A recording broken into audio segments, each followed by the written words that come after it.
Peace. So I'm back to finish off the story of Joseph that I started in the last broadcast. So basically, what's happened till now, just to recap, is Joseph, the son of Jacob, known as Israel. Jacob is Israel, and his 12 sons are the 12 tribes of Israel, just to recap.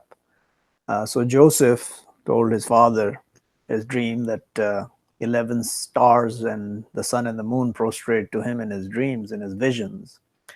And after that, his brothers plot against him and throw him in the well, gets picked up by some people who sell him off to a guy in Egypt who is one of the high ups of Egypt at that time. And then in his house, he grows up, learns stuff, God teaches him. And then the woman of that man tries to entice Joseph, and all that story ends with Joseph being imprisoned.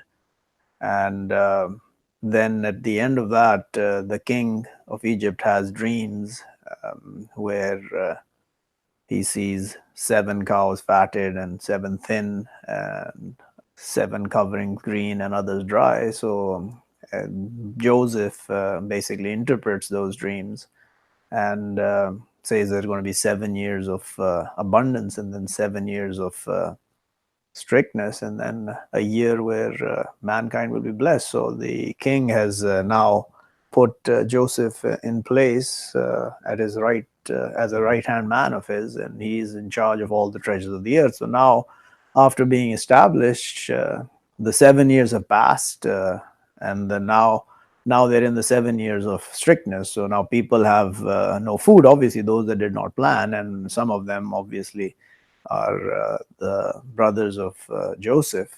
And the story now begins at the point when the brothers of Joseph come to him, as he is the controller of the treasures on the earth. So we start from that spot now. So, and came brothers of Joseph, but they entered over him, but recognized them, and they to him weird. So Joseph recognized them, but they could not. They did not recognize Joseph. They could not imagine first that he was alive. Obviously, they threw him in the well. They probably thought he died. And when they moved with their moving, he said, "Come to me with brother to you from your father. Don't you see surely I complete the weight, and I better of the sending down? But if not, you come to me with him, but no weight to you with me, and not will you near me."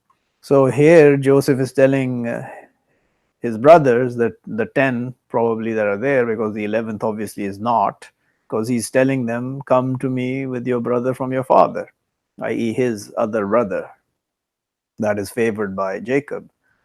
And that, if you don't, there's no weight to you. So I'm not going to give you anything in barter. You're not going to get your food. So, and you're not going to be able to near me. So they said, "Soon we will entice over him his father, and surely we to be doing." And he said to his servants, "Make their barter in their rights. Maybe they recognize it when they return to their keepers. Maybe they return." So now Joseph tells his servants to put back whatever they gave as barter in their rights, so they recognize that they've got their barter returned to them without any uh, shortage, and they've got the food as well. So this is a plot, obviously, of Joseph. So when they returned to their father, they said, "O our father, stop from us the weight, but send with us our brother. We will weigh, and surely we to him to be guards." So now they're promising that, send the brother, we'll be guards to him. Jacob responds, "Do I keep safe you over him, except like what I kept safe you over his brother from before? But God better guard, and he more merciful of the merciful." So now he's reminding them that, should I send him with you like I sent Joseph before? And when they opened their sustenance, they found their barter returned to them. They said, so now they've come back, and all this conversation happened, and they opened their sustenance, and they find that they've got all their trade returned with the food. "O our father, what we seek, this our barter returned to us, and we will feed our keepers and we will guard our brother, and we will add weight with caravan. That weighing easy. Now they're like saying, wow, man, this is great. Just send the brother. We're going to get easy weight. Our part is returned to us. He said, so now Jacob knows what's going on. You have to understand. Not will I send him with you till you bring to me a promise from God.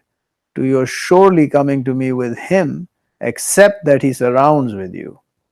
So when they brought him their promise, he said, God over what we say a disposer. So they promised him.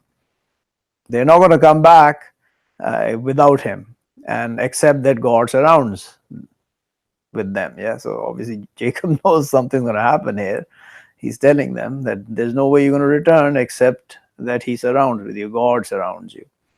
And he said, O my sons, don't you enter from door one, and enter from doors separate. Not I self-sufficient over you from God, from a thing.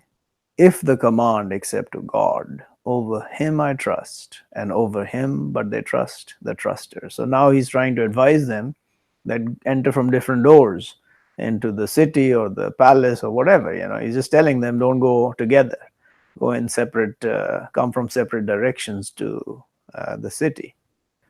And when they entered from where ordered them their father, not was it self-sufficient over them from God, from a thing, except a contention in soul of Jacob decided it. And surely he to be with knowledge to what we taught him. But surely most of the mankind, not they know. So Jacob knew something's going to happen with what the story is going on, right? I mean, their barge is coming back. He knew the signs that were going to come. He knew Jacob was going to return. I mean, Joseph was going to return in the end to him. And when they entered over Joseph, secured to himself his brother, he said. So now when they came to Joseph, Joseph took the other brother, the favored brother, and he said, surely I your brother, but don't you surely lose hope with what they're doing. So he already informed him, you take it easy. Don't worry about what they're doing. Don't lose hope. So when they moved with their moving, made the cup in right of his brother, then called a caller, O you, the caravan, surely you to be thieves. So now he made a cup in the right of his brother, the one he just told, that don't worry what's happening. They said, and they faced over them, what you miss? So the brothers turned back. I mean, why are you calling us thieves? They said, we missing cup of the king, and to one who comes with it, carrying with caravan, and I with him fancying. So now the people said that we're missing the cup, and Joseph says that whoever comes with it carrying, I'll be fancying with him. I'm going to take recompense. They said, by God, already you know not we come to our warring in the earth, and not we are thieves. So they're like backing their place and saying, we're not coming warring, we're not thieves. They said, but what repaying of it if you be falsifiers? So now the servants of Joseph or his deputies say, what is going to be the repaying if you are found to be lying? They said, repaying of it, one found in his ride, but he repaying of it. Like that we repay the wrongdoers. And now they've said whoever the cup is found from, he's going to be the repaying. So opened with their sacks before sack of his brother, then took it out from sack of his brother. Like that we planned to Joseph. Not was to his taking his brother in way of the king, except that he wished God. We raise ranks any we wish, and above all with knowledge, knowledgeable. So, God and the Spirit and the angels plotted this for Joseph so he could take his brother in the way of the king. This was the only way he could take it, by accusing them of the theft, they accepting what's going to be the outcome of them being found, or anyone who is being found guilty of the theft. That would be the recompense. So, since he found it in the sack of his brother, he would be the repaying the brother himself. So he captured his brother. What a joke, eh? You got to understand how God works quite simply in many ways and very complicated in others. They said, if he stole, but has stolen brother to him from before. And so, now they're like throwing fuel over the flames here. Yeah. So they're accusing, okay, they're accepting he stole. If he stole but stole his brothers, they're talking about Joseph, and he's standing in front of them, which they don't realize. but kept it secret Joseph in his soul, and not he opened it to them. He said, "You badly placed, and God aware with what you utter." So, he's warning them, you guys don't know what you're talking about. They said, "Oh, you, the mighty, surely to him, father old, great. So grab one of us, place of him. Surely we see you from the doers of good." Now they're trying to get out of this because they know they can't go back to their father without him. And they just say, take one of us, just give him back to us. Since they can't get out of this saying that his brother stole, so he stole, blaming him, they can't get out of that. Now they say, okay, take one of us. This is how we defend, and then when we get cornered, we bring up another argument to get out of our places of desperation or destitution. Mankind is a fool. He said, "Forbid God that we grab except one we found our sustenance with him. Surely we then to be wrongdoers." So now Joseph is being, he's being facetious, obviously. He's saying, "Oh, we can't take anyone. We accepted the treaty that whoever's found with the cup will be the paying. So we can't do this. This is going to be wrongdoing." So when they lost hope from him, they exclusively met, said bigger of them. Now they go away from Joseph, and the bigger of them said, "Don't you know surely your father has taken over you a promise from God, and from before what you forgot in Joseph? But not will I disturb the earth till he calls to me, my father, or he commands, God, to me, and he better of the judges." So now this brother is starting to understand that he's lost, and he's actually turning. He's accepting his position of being wrong, and accepting that, don't you remember you forgot in Joseph and you've taken a promise? So he's not going to move. And he tells them, "Return to your father, but be saying." So he tells his brothers, "Go back.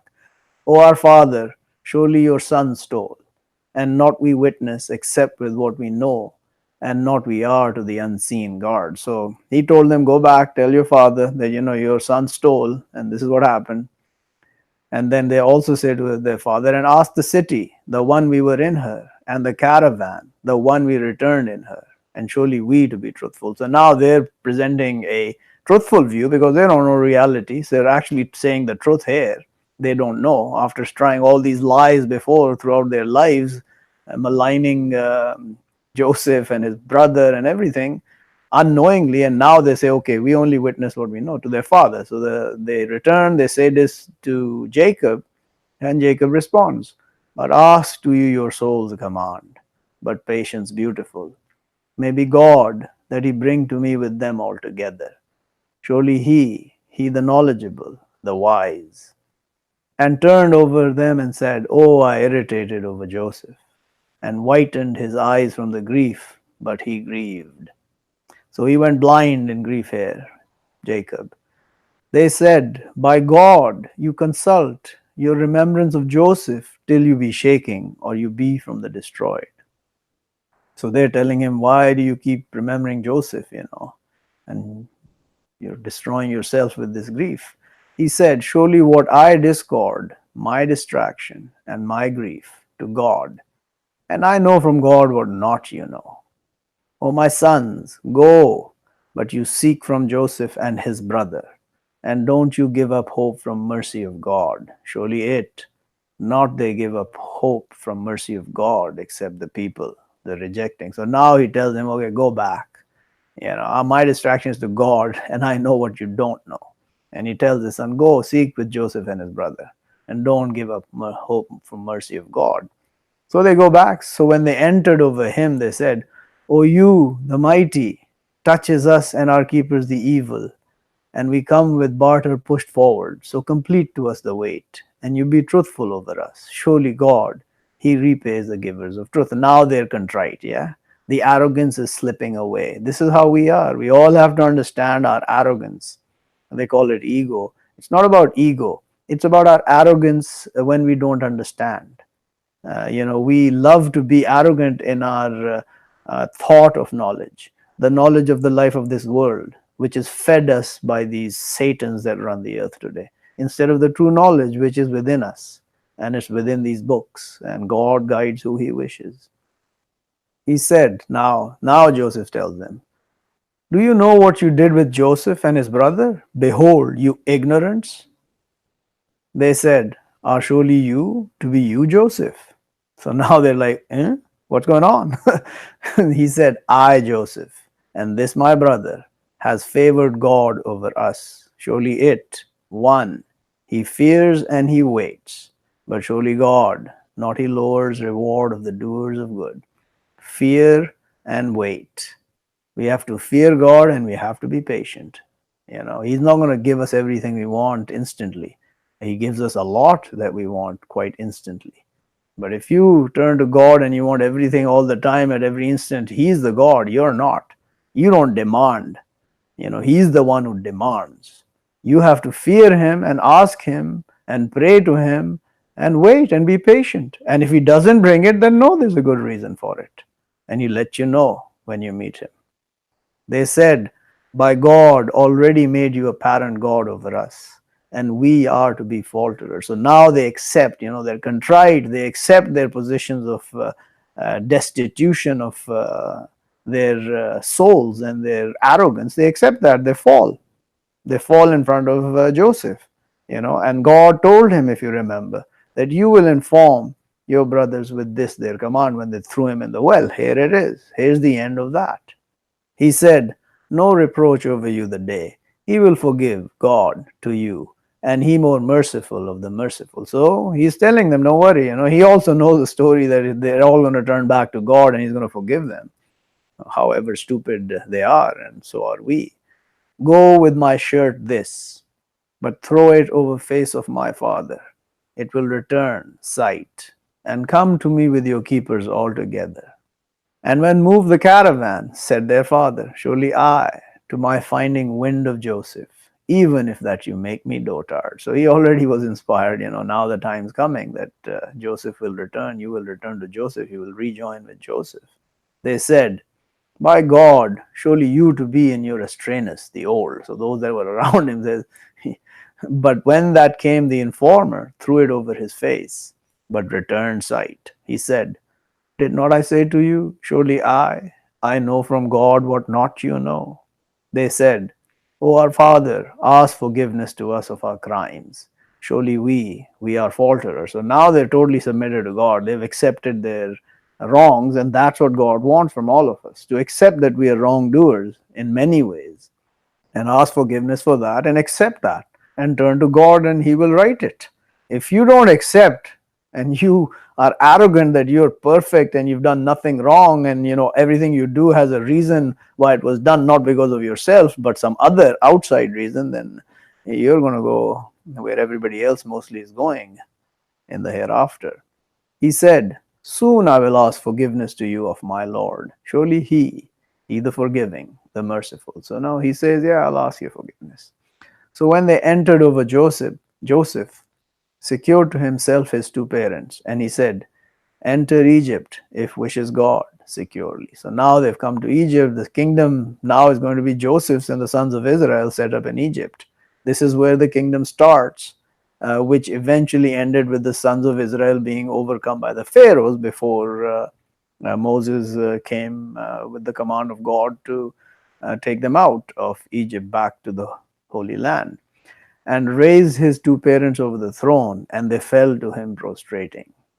And he said, O my father, this explanation of my vision from before has made it my Lord reality, and has done good with me. Behold, took me out from the prison, and came with you from the farness from after that blurred the Satan between me and between my brothers.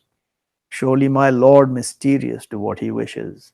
Surely He the knowledgeable, the wise. So now the father, his two parents, they prostrated to him. And God can make you prostrate to anything He wants. Jacob is obviously higher than Joseph. Just because he prostrated to Joseph doesn't make Joseph higher than Jacob in any way, shape, or form. Just like when the angels prostrate to Adam doesn't make Adam higher than the angels. It's just God's trial. He's testing us with all these things. If God tells us to prostrate to the ant, we prostrate to the ant. We're not prostrating to the ant when God tells us to do it, or God sets it up that it must be done. So that vision was accomplished here. The vision that he saw of the 11 stars and the sun and the moon prostrating to him. which are 11 stars are his 11 brothers, and the sun and the moon are his father and his mother. My Lord, have you brought me from the kingship, and you taught me from explanation of the stories. Originator of the heavens and the earths, you my protector in the world and the hereafter. Take me away Muslim and join me with the righteous. So this is his prayer at the end of it. That from news of the unseen we inspire it to you, and not you were by their side. Behold, they put together their command, and they plotted. So now the messenger is being told, this is the unseen we're inspiring to you. This is one person being inspired. Ilaika, one man is being inspired this. I am one of them today. I don't know if there's anyone else. Can't find him. I'm being inspired, this news of the unseen, which no one knows, no one talks about in reality, because the story of Joseph is also corrupted to an extent in the Bible and the Torah. This is the unfiltered, the absolute truth of what actually happened and how he was set up. All the story is here. You can make movies out of it if you want. And they plotted against Joseph. They put together the command to put him in the well. They wanted to kill him, but the bigger one said, no, let's just don't kill him. And not most of the mankind, and if you anxious with belief. So this telling the messenger, even if you're anxious, they're not going to believe, most of the mankind. And that's the reality. Most of mankind will not believe. More than 50% will never believe. It's not going to happen. And not you ask them over it from reward, if it except reminder to the knowing. So telling them, you're not asking them reward for this. And guess what? The ones that ask you for rewards, payment, favors for bringing you the truth, they are the worst of mankind. They will be accounted for their folly. The moment you start making wealth out of bringing truth and guidance to people, you are the first astray, and you'll be accounted for it. And like how many from signs in the heavens and the earths, they pass over them, and they over them turned away. And not they believe, most of them, with God, except in their partner. So now, most of them don't believe with God, except partnering with him. There you go. So first of all, half of mankind, more than half, will not believe. Most is at least 50% plus one, yeah. And most who believe with God will partner. So there you go. There are few that don't partner with God. The Muslims hold Muhammad, as God or higher, because people making fun of God are okay for them, but anybody who makes fun of Muhammad must be killed. And there's no such thing. You don't kill people for making fun of each other. They make fun of all the messengers of God. Why don't they kill the ones making fun of Jesus or Moses or Abraham? What's the difference here? Ask them, these fools that hold this book and run around thumping their chests as if they have been guided and they're doing the righteousness. They're the worst. I will keep saying this as well. The ones that are the worst of mankind on the earth today are the ones that hold this Quran and they run around saying lies about God and doing stuff that is absolutely against what's written in this book. Absolutely against it. And they are partnering. They hold Muhammad as if, they say saying of God, which is this Quran, and then saying of Muhammad right next to it every time. At least in some of the countries, the sayings of Muhammad are somehow equivalent to the sayings of God. The only way they're equivalent is when he's delivering the message of God from the Quran. That's it. He cannot deliver anything other than that. Neither can I, neither can any true believer. They can only deliver the messages they are sent with. Jesus, Moses, Abraham, all of us, we deliver what we're sent with. The Quran is the absolute truth. I've accepted that. I submit to that. So I will deliver what's in the Quran, nothing else. I will understand it before I deliver it. I'm not going to tell you whatever I feel like from the Quran. And when I don't understand it, I'll say, I don't understand this point, because there are things I don't understand in the Quran still. 18 years odd later, I still don't understand everything that is in the Quran, and I don't have to.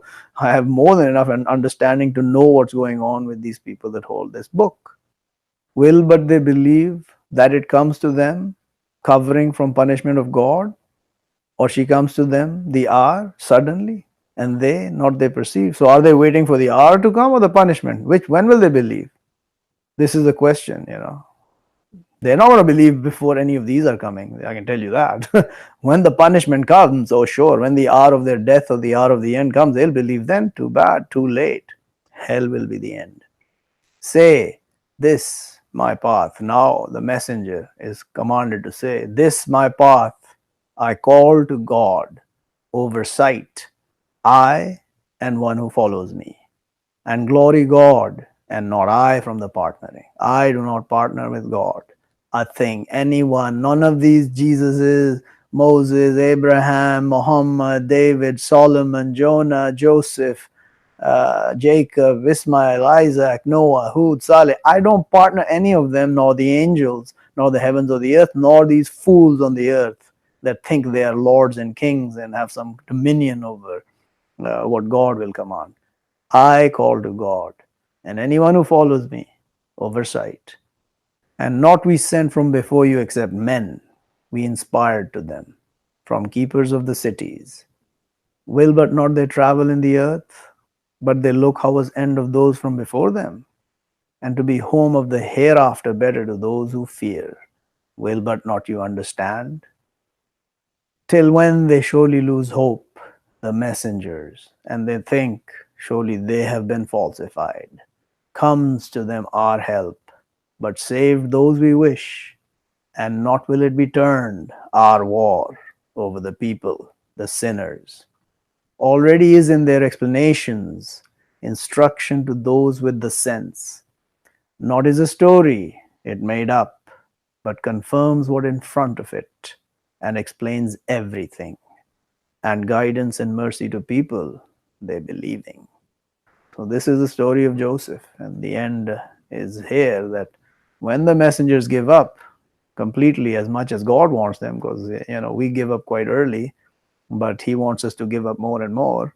And when he sees absolutely no hope in the hearts of the messengers, then his help will come to the messengers, and he will save those he wish. Like in the case of all the messengers, the one that would be leaving with the messengers was saved in the 7 examples that are clearly in the Quran, and the rest were annihilated, were destroyed.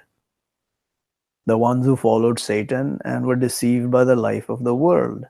The biggest problem with the mankind is they get deceived by the life of the world because they see it from their eyes, and their hearts are blinded to the truth. They are kept blind. They're kept calm by the accolades, by the achievements, by the so-called progress that they're making, and the end never seems to be in sight for them until it comes. So, this is the story of Joseph, one of the chosen ones, one of the exclusive ones, and that's how the sons of Israel were then set up. And I just want to give you one more little tidbit of knowledge here. And ordained with it Abraham his sons and Jacob. O my sons, surely God chooses to you the way, but don't you surely die except and you are Muslim. So Abraham commanded them, the 3 of them, Ishmael, Isaac, and his grandson Jacob, the son of Isaac. Or you were witnesses, behold, presented Jacob the death, behold, he said to his sons. Now these are the 12 sons we just talked about. What will you serve from after me? They said, we will serve your God and God of your fathers Abraham and Ishmael and Isaac, God one, and we to him submit. These people have passed, to them what they earned, and to you what you earn, and not you questioned over what they're doing. So all that they did in this chapter, I told you, we're not going to be questioned over what they did. We will be questioned over what we do, and we need to be careful of that. This is how God works, in mysterious ways, clearly, from behind the scenes.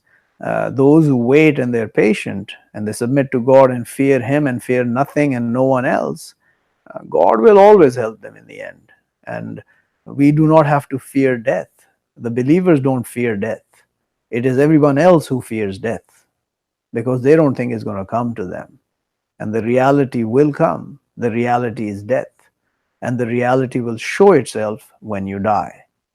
The veil, the final veil will be lifted of what you are hidden from, which is the reality on the other side of this life, the hereafter.